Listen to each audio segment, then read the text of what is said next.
Russia Ukraine ഈ ഒരു പ്രശ്നം അവസാനിപ്പിക്കുന്നതിന് 28 പോയിന്റ്സ് ഉള്ള ഒരു പീസ് പ്ലാൻ തയ്യാറാക്കിയിട്ടുണ്ട്. അല്ലെങ്കിൽ ഒരു സമാധാന ചർച്ചയ്ക്ക് വേണ്ടി എന്തൊക്കെ ചെയ്യാമെന്നുള്ള 28 പോയിന്റ്സ് ആണ് അമേരിക്ക തയ്യാറാക്കിയിരിക്കുന്നത്.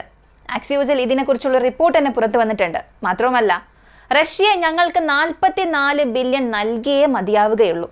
എന്തിനു നൽകണം? ഞങ്ങൾക്കുണ്ടായ നഷ്ടങ്ങളുടെ കണക്കെടുത്ത് നോക്കിയാൽ 400-500 ബില്യണിലും അധികമാണ്. പക്ഷെ പെട്ടെന്ന് തന്നെ റഷ്യയുടെ പക്കൽ നിന്നും ഞങ്ങൾക്ക് 44 ബില്യൺ സഹായം വേണം.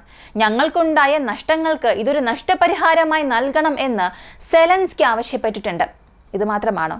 ഇനി മറ്റെന്തെങ്കിലും ഉണ്ടോ എന്ന് ചോദിച്ചാൽ, ഇന്നലത്തെ വീഡിയോയിൽ ഞാൻ പറഞ്ഞിരുന്നു, റൊമാനിയയ്ക്കുള്ളിൽ റഷ്യൻ ഡ്രോണുകൾ ഇപ്പോൾ പോകുന്നേയില്ല, മറ്റു രാജ്യങ്ങൾക്കുള്ളിൽ റഷ്യ നടത്തുന്ന ഡ്രോൺ ആക്ടിവിറ്റി ഒക്കെ കുറച്ചു എന്നൊക്കെ ഞാൻ പറഞ്ഞു.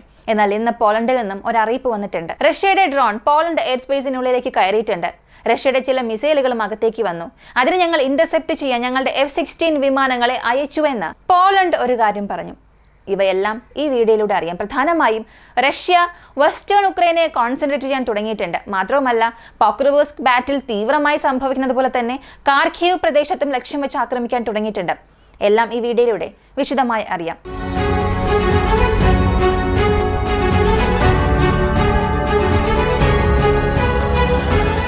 കാർഖീവ് പ്രദേശത്തിനുള്ളിൽ റഷ്യ ഇന്നലെ രാത്രി മുതൽ വളരെ മോശമായ ആക്രമണം നടത്തി. മാത്രവുമല്ല, പുതിയ ഒഫൻസീവ് ഈ കാർഖീവിൽ ആരംഭിച്ചതായി ഔദ്യോഗികമായി റഷ്യയുടെ മിനിസ്ട്രി ഓഫ് ഡിഫൻസ് വാർത്ത പുറത്തുവിട്ടിട്ടുണ്ട്. എന്തിന് റഷ്യ ഇപ്പോൾ കാർഖീവിനെ കോർണർ ചെയ്യണം? ഈസ്റ്റേൺ ഫ്രണ്ടിൽ സാബ്രോസേഷ്യ പ്രദേശത്ത് അത്ര വലിയ പ്രശ്നം പോകുമ്പോൾ കാർഖീവ് എന്നത് ഈ റഷ്യ ഉക്രൈൻ യുദ്ധത്തിൽ ആരംഭത്തിൽ വലിയ രീതിയിൽ ഒരു സംസാര വിഷയമായിരുന്നു. ഉക്രൈൻ അത് പിടിച്ചെടുക്കുകയും പിന്നീട് റഷ്യ അത് റീക്യാപ്ചർ ചെയ്യുകയും ചെയ്തു. ആദ്യം പ്രശ്നം നടന്ന ആ പ്രദേശങ്ങളെ വീണ്ടും ഇപ്പോൾ എന്തിനാണ് കോൺസെൻട്രേറ്റ് ചെയ്യുന്നതെന്ന് ചോദിച്ചാൽ, റഷ്യയ്ക്ക് ഒരു ക്രെഡിബിൾ ഇന്റലിജൻസ് ഇപ്പോൾ ലഭിച്ചിട്ടുണ്ട്. വീണ്ടും ഉക്രൈൻ എന്തെങ്കിലും ഒരു മിസ് അഡ്വെഞ്ചറസ് ആക്ടിവിറ്റീസ് അവിടെ ട്രൈ ചെയ്യാൻ സാധ്യതയുണ്ട്. അതായത് ആ പ്രദേശങ്ങൾക്കുള്ളിലേക്ക് അവർ നുഴഞ്ഞു കയറാൻ ശ്രമിക്കും. അല്ലെങ്കിൽ ഈ കാർഖീവ് പ്രദേശത്ത് നിന്നും റഷ്യക്കെതിരെയുള്ള ആക്രമണങ്ങൾ തുടങ്ങാൻ ഉക്രൈൻ പദ്ധതിയിടുകയാണ്. ഇങ്ങനെ റഷ്യയ്ക്ക് ഒരു ഇന്റലിജൻസ് ഇൻപുട്ട് ലഭിച്ചിട്ടുണ്ട്. ഇനി റഷ്യ കാർഖീവിൽ മാത്രം ഒരു ആക്രമണം നടത്തുന്നതിലൂടെ മറ്റ് പ്രദേശങ്ങളിൽ നടക്കുന്ന ആക്രമണത്തെ കുറയ്ക്കാനും കഴിയില്ല. കാരണം ഇതിനുമപ്പുറം പലയിടങ്ങളിൽ റഷ്യ ഉക്രൈന്റെ അതിർത്തി ഷെയർ ചെയ്യുന്നുണ്ട്.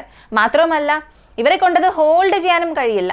ഇതിനുമപ്പുറം കാർഖീവിനെ ലക്ഷ്യം വയ്ക്കാനുള്ള പ്രധാനപ്പെട്ട കാരണം, ഈ 4 പ്രവിശ്യയെയും പൂർണ്ണമായും ചുറ്റിവളയ്ക്കാൻ എന്ത് വഴി എന്നാണ് റഷ്യ ഇപ്പോൾ തിരയുന്നത്. അങ്ങനെയുള്ളപ്പോൾ ഈ ക്രിട്ടിക്കൽ സപ്ലൈ ലൈൻസ് ഒന്നുകിൽ ഡയറക്റ്റ് ഒഡീസ വഴി പോകുന്നു, അല്ലെങ്കിൽ സാബ്രോസേഷ്യ ഫ്രണ്ടിൽ നിന്നും പോകണം. മൂന്നാമതായുള്ള വഴി സുമിയിൽ ആരംഭിച്ച് കാർഖീവിനെ ആക്സസ് ചെയ്താണ് ഇവിടെ ഡോൺബോസ് റീജിയൻ വഴി സാബ്രോസേഷ്യയിൽ കണക്ട് ആകുന്നത്. അപ്പോൾ ഇതിനകം ഒഡീസയിൽ വരുന്ന റെയിൽവേ ലൈൻസ് എല്ലാം കട്ട് ചെയ്തു, പ്രധാനപ്പെട്ട ക്രിട്ടിക്കൽ ലൈൻസ്. സാബ്രോസേഷ്യ ഇതിനകം റഷ്യൻ നിയന്ത്രണത്തിലാണ്. ഇനി ബാക്കിയുള്ളത് ഈ കാർഖീവ് മാത്രമാണ്. കാർഖീവിലുള്ള ഈ ക്രിട്ടിക്കൽ ലൈൻസിനെ റഷ്യ പിടിച്ചെടുക്കുകയാണെങ്കിൽ 80% ഉക്രൈൻ്റെ ഹെവി ലോജിസ്റ്റിക്സ് മൂവ്മെന്റ്സ് ഒക്കെ റോഡ് നെറ്റ്വർക്കിലൂടെ മാത്രമേ പോകേണ്ടി വരികയുള്ളൂ. അതിനെ മാത്രം ആശ്രയിച്ചായിരിക്കും നടക്കുക. അത് ഉക്രൈന് വലിയൊരു ബാക്ക് ഫയർ ആയി മാറും. വളരെ എളുപ്പത്തിൽ റഷ്യയെ കൊണ്ടത് കണ്ടുപിടിച്ച് ആക്രമിക്കാൻ കഴിയും. അപ്പോൾ കാർഖീവിൽ പ്രധാനപ്പെട്ടൊരു സ്ട്രൈക്കാണ് ഇന്നലെ റഷ്യ ചെയ്തിരിക്കുന്നത്. അതിൽ 10 പേർ മരിച്ചുവെന്ന വാർത്ത വന്നു, 30-ലധികം പേർക്ക് പരിക്കേറ്റുവെന്ന വാർത്തയും വന്നു. മാത്രവുമല്ല, വളരെ ബാധിക്കപ്പെട്ട നഗരം ടെർണോബിൽ എന്ന പ്രദേശമാണ്. ഇതിനിടെയായി ഈ ഒരു പ്രദേശത്ത് റഷ്യയുടെ ആക്രമണം വളരെ കൂടുതലായിരുന്നു. ഇവിടെ കൂടുതൽ പ്രശ്നങ്ങൾ സംഭവിക്കുന്നുവെന്ന് ഉക്രൈൻ മാധ്യമങ്ങൾ വാർത്ത പുറത്തുവിട്ടിട്ടുണ്ട്. മാത്രമല്ല, ആക്സിയോസിലും വന്നിരിക്കുന്ന ഒരു റിപ്പോർട്ട് പ്രകാരം ട്രംപ് അഡ്മിനിസ്ട്രേഷനും റഷ്യയുടെ അധികാരികൾക്കും ഇടയിൽ നേരിട്ട് ചർച്ചകളൊന്നും നടന്നിട്ടില്ല. എങ്കിലും അമേരിക്ക ഇപ്പോൾ പുതുതായി ഒരു പ്രോസസ് ഇനിഷ്യേറ്റ് ചെയ്തിട്ടുണ്ട്. 28 പോയിന്റ്സ് ഉള്ള ഒരു പ്രപ്പോസലാണിത്. ഉക്രൈനെ ഇതിൽ ഇൻക്ലൂഡ് ചെയ്തിട്ടില്ല. ഉക്രൈനെ ഇതിനുള്ളിലേക്ക് കൊണ്ടുവരാൻ അവർ ശ്രമിച്ചിട്ടുമില്ല, കൊണ്ടുവരാനും പോകുന്നില്ല. പ്രധാനമായും ഇതിലുള്ള 28 പോയിന്റ്സ് അതെന്താണെന്ന് പുറത്തറിയില്ല. പക്ഷെ ഇതെല്ലാം റഷ്യയ്ക്ക് അനുകൂലമായിരിക്കും. കാരണം ആക്സിയോസ് ആ റിപ്പോർട്ട് പുറത്തുവിട്ടതിന് ശേഷം ആ പോയിന്റ്സ് ഒന്നും മെൻഷൻ ചെയ്തിട്ടില്ല. റഷ്യയ്ക്ക് അനുകൂലമായ 28 പോയിന്റ്സ് അമേരിക്ക പ്രസന്റ് ചെയ്യാൻ പോവുകയാണ്. ഇതിൽ ഉക്രൈൻ ഉൾപ്പെടുത്തിയിട്ടില്ല. ഉക്രൈന്റെ അധികാരികൾക്കും ഇതിനും യാതൊരു ബന്ധവുമില്ല. അപ്പോൾ ലിറ്ററലി ചെയ്യാൻ പോകുന്നത്, റഷ്യയ്ക്ക് ഇത് അനുകൂലമായി അവസാനിക്കുകയാണെങ്കിൽ തീർച്ചയായും ഇത് ഉക്രൈന്, സെലൻസ്കിക്ക് നല്ല കാര്യമേ ആയിരിക്കില്ല. കാരണം സെലൻസ്കി എങ്ങനെയും തൻ്റെ രാജ്യത്തൊരു ഹീറോ ആയി മാറണമെന്ന് ചിന്തിച്ചുകൊണ്ടിരിക്കുകയാണ്.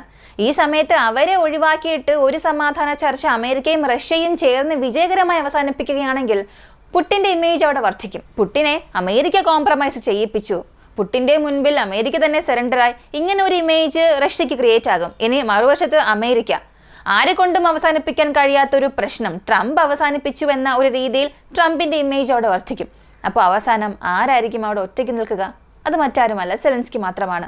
നിങ്ങൾക്ക് രണ്ടുപേർക്കും ഇടയിലാണ് പ്രശ്നം, എന്നാൽ ആ പ്രശ്നത്തിന്റെ പരിഹാരത്തിന് നിങ്ങളെ പോലും വിളിച്ചില്ലല്ലോ എന്ന ഒരു ചർച്ചയും അങ്ങനെ ഒരു ഇമേജുമായിരിക്കും അവിടെ ക്രിയേറ്റ് ആവുക. നമ്മൾ സാധാരണ രീതിയിൽ ഇതൊക്കെ ചിന്തിക്കാം, പക്ഷേ ഉക്രൈനിലുള്ള മെന്റാലിറ്റി ഇന്ന് അങ്ങനെയല്ല.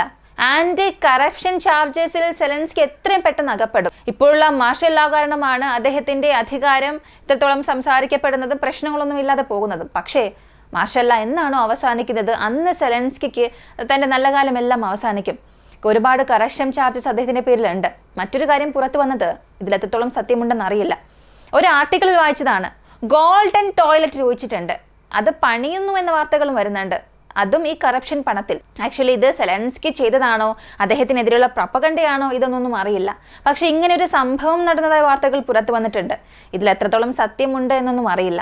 അടുത്ത് വളരെ പ്രധാനപ്പെട്ട മറ്റൊരു കാര്യം, ഈ ടെർണോപ്പിളിൽ നടന്ന അറ്റാക്കും ലിവിയിൽ നടന്ന അറ്റാക്കുമാണ്. കാർഖീവിൽ പ്രശ്നം സംഭവിക്കുമ്പോൾ തന്നെ ടെർണോപ്പിളിനെ ആക്രമിക്കാൻ തുടങ്ങി. കൂടുതലായും ആക്രമിക്കപ്പെട്ട പ്രദേശങ്ങളിൽ ടെർണോപ്പിൾ വന്നിട്ടുണ്ട്.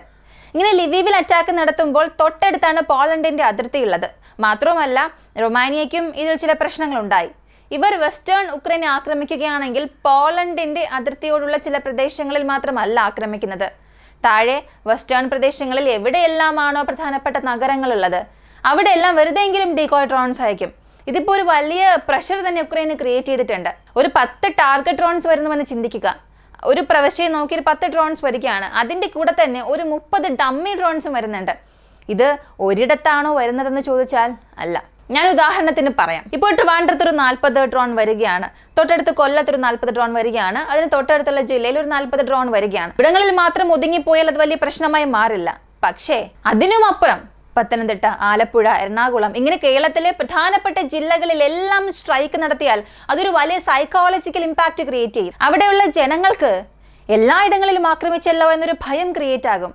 അതുപോലൊരു സ്ട്രാറ്റജിയിലാണ് ഇവിടെ വെസ്റ്റേൺ പ്രദേശത്തെ ലക്ഷ്യം വെച്ചാൽ എല്ലായിടത്തും ആക്രമണം നടത്തുന്നുണ്ട്. മൊത്തം 12 പ്രവശ്യ, വെസ്റ്റേൺ ബോർഡേഴ്സിൽ മാത്രം 12 പ്രവശ്യയുണ്ട്. ഈ ബ്ലാക്ക് സീയിൽ ആരംഭിച്ച് ബലറസിന്റെ ബോർഡർ വരെയും പ്രധാനപ്പെട്ട 12 പ്രവശ്യയുണ്ട്. ഈ 12 പ്രവശ്യയിലും ഡ്രോൺ അകത്തേക്ക് അയച്ചിട്ടുണ്ട്. ഇതിൽ ഒരു ഡ്രോൺ പോളണ്ട് എയർ സ്പേസിനുള്ളിലേക്ക് കടന്നിട്ടുണ്ട്. ഇതിനകം പോളണ്ടിനും റഷ്യയ്ക്കും ഇടയിൽ എത്രത്തോളം പ്രശ്നം ഉണ്ടെന്നുള്ളത് ഞാൻ പറഞ്ഞ് നിങ്ങൾ അറിയേണ്ട ആവശ്യമില്ല. എത്രത്തോളം പ്രശ്നം പോവുകയാണ്. ഉക്രൈനെ അവർ സഹായിക്കുന്നത് കൊണ്ട് തന്നെ പോളണ്ടിനുള്ളിൽ പ്രശ്നങ്ങൾ വർദ്ധിക്കുന്നുണ്ട്. ഈ സമയത്ത് പോളണ്ട് ചെയ്തത് അവരുടെ F-16 യുദ്ധവിമാനങ്ങളെ 5 വിമാനങ്ങളെ സ്ക്രാമ്പിൾ ചെയ്തു, അകത്തേക്ക് കടന്ന റഷ്യൻ ഡ്രോണുകളെ വേട്ടയാടാൻ. ഇതിനകം തന്നെ അകത്തേക്ക് കടന്ന മിസൈൽസിനെ അവരെ കൊണ്ട് ഡിഫെൻഡ് ചെയ്യാൻ കഴിഞ്ഞില്ല. ഡ്രോണിനെ വളരെ ഈസിയായി ഡിഫെൻഡ് ചെയ്യാമെന്ന് കരുതി അവർ ഫൈറ്റർ ജെറ്റ്സിനെ സ്ക്രാമ്പിൾ ചെയ്തു. 8 മിനിറ്റോളം അവരുടെ എയർ സ്പേസിൽ ഉണ്ടായിരുന്ന ആ ഡ്രോൺ അതിനുശേഷം എവിടെ പോയി എന്ന് അറിയില്ല. ഇവരെ കൊണ്ട് ആ ഡ്രോണിനെ കണ്ടുപിടിക്കാനും കഴിഞ്ഞില്ല. റഡാർ സിഗ്നേച്ചേഴ്സ് ലഭിച്ചിട്ടുണ്ട്. ഡമ്മി ഡ്രോൺ ആണോ, ഇലക്ട്രോണിക് വാർഫെയർ ഡ്രോൺ ആണോ, അതെന്ത് ഡ്രോൺ ആണ് എന്ന് ഇപ്പോഴും ഇവരെ കൊണ്ട് കണ്ടുപിടിക്കാൻ കഴിഞ്ഞിട്ടില്ല. ആ ഡ്രോണിന്റെ ഡെബ്രിസും ഇവരെ കൊണ്ട് കണ്ടെത്താൻ കഴിഞ്ഞിട്ടില്ല. ലിവിവിൽ ആക്രമണം നടക്കുമ്പോൾ തന്നെ പോളണ്ട് ഇവിടെ അലേർട്ടായി. എന്നിട്ട് കൂടിയും അകത്തേക്ക് വന്ന ഡ്രോണിനെ പോളണ്ടിനെ കൊണ്ട് ക്യാപ്ചർ ചെയ്യാൻ കഴിഞ്ഞിട്ടില്ല. ഇത് നമുക്ക് വളരെ തമാശയായി തന്നെ തോന്നും. പോളണ്ടിന് ഇതൊന്നും ചെയ്യാൻ കഴിഞ്ഞില്ലല്ലോ എന്ന് ചിന്തിച്ചു നോക്കുക. ഒരു യുദ്ധകാല സാഹചര്യമാണ്. ഒരു പ്രധാനപ്പെട്ട ഡ്രോൺ നിങ്ങളുടെ പ്രദേശത്തെ നോക്കി വരികയാണ്. ആ സമയത്തും ഇതുപോലെ നിങ്ങൾ പ്രവർത്തിക്കുകയാണെങ്കിൽ അവരെ കൊണ്ട് പിന്നെ ആ പ്രദേശത്തെ ഡിഫെൻഡ് ചെയ്യാനേ സാധിക്കില്ല. അപ്പോൾ ഉക്രൈൻ്റെ കാര്യത്തിൽ റഷ്യ വളരെ സീരിയസ് ആയി തന്നെ ഇറങ്ങിയിട്ടുണ്ട്. അവിടെ അടുത്ത ഘട്ട ഒഫൻസീവ് കാർഖീവിൽ ആരംഭിച്ചിട്ടുണ്ട്. ഇതെല്ലാം ഈസ്റ്റേൺ പ്രദേശങ്ങളുമായിട്ടുള്ള ഉക്രൈൻ്റെ ബന്ധം പൂർണ്ണമായും കട്ട് ചെയ്യുന്നത് പോലെയാണ്. ഇതിൽ ഒരുപാട് ഇടങ്ങളിൽ റഷ്യയ്ക്ക് വിജയം ലഭിക്കാൻ തുടങ്ങിയിട്ടുണ്ട്. ഈ ഒരു വീഡിയോയെക്കുറിച്ചുള്ള നിങ്ങളുടെ അഭിപ്രായം എന്താണ്? പ്രധാനമായും ഏറെ ദിവസങ്ങൾക്ക് ശേഷം റഷ്യ വെസ്റ്റ് ഡയറക്ഷനിലേക്ക് ശ്രദ്ധ കേന്ദ്രീകരിക്കാൻ തുടങ്ങിയിട്ടുണ്ട്. അതിന്റെ ഒരു ചെറിയ ട്രെയിലറാണ് പോളണ്ടിനുള്ളിലേക്ക് ഡ്രോൺ പോയത്. ഇതിനെക്കുറിച്ചുള്ള നിങ്ങളുടെ അഭിപ്രായം കമന്റിൽ പറയുക. കൂടുതൽ അപ്ഡേറ്റ്സിനായി വോയിസ് ഓഫ് ഇന്ത്യ നമ്മുടെ ചാനൽ സബ്സ്ക്രൈബ് ചെയ്യുക. മറ്റൊരു വീഡിയോയുമായി വീണ്ടും കാണാം.